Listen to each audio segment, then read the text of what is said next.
Alina worked nights as a cleaner in a tall office building. Quiet, unnoticed, but always watching.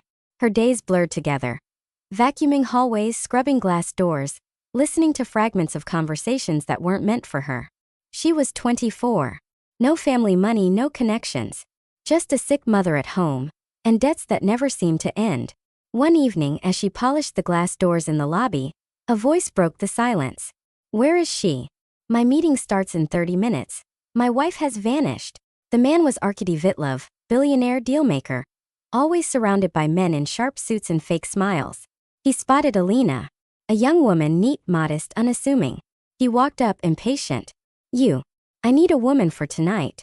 Just sit next to me, pretend you're my wife. Don't talk. Don't interfere. I'll pay you." The word stung like a slap. A wife on hire. A shadow. But then Alina glanced at the bucket of dirty water by her feet, her torn sneakers, and remembered her mother's soft plea for money the night before. She nodded.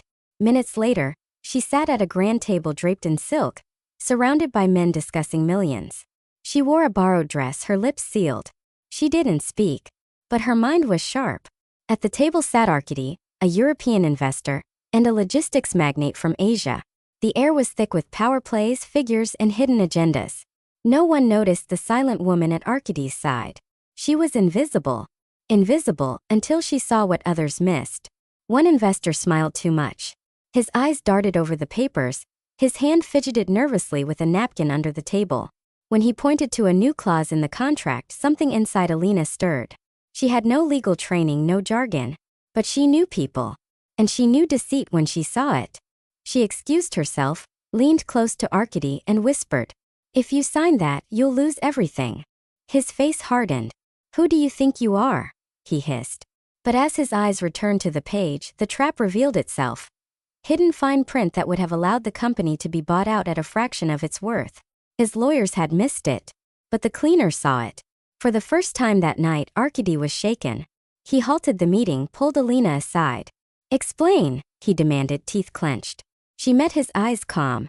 "I once watched my neighbor lose his house over a clause just like that. They said it was legal.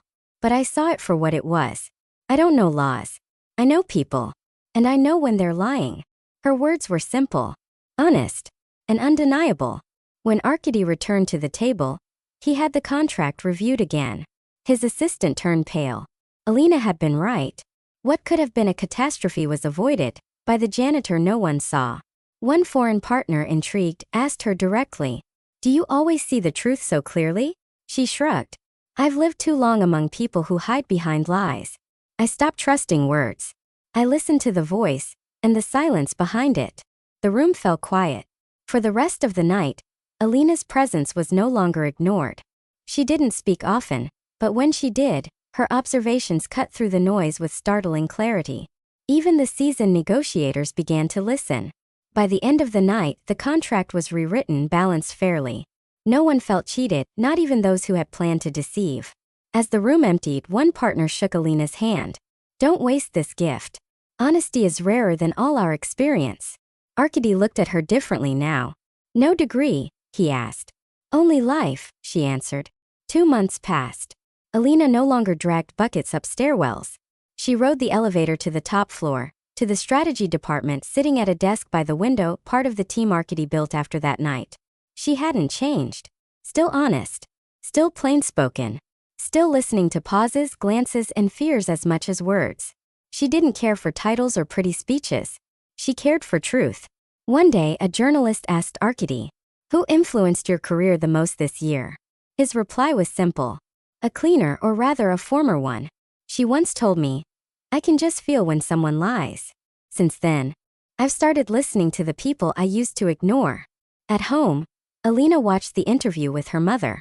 The old woman squeezed her daughter's hand, eyes shining with pride. Alina was no longer anyone's shadow, no longer someone's hired wife, no longer silent. She was herself, and that was her greatest strength.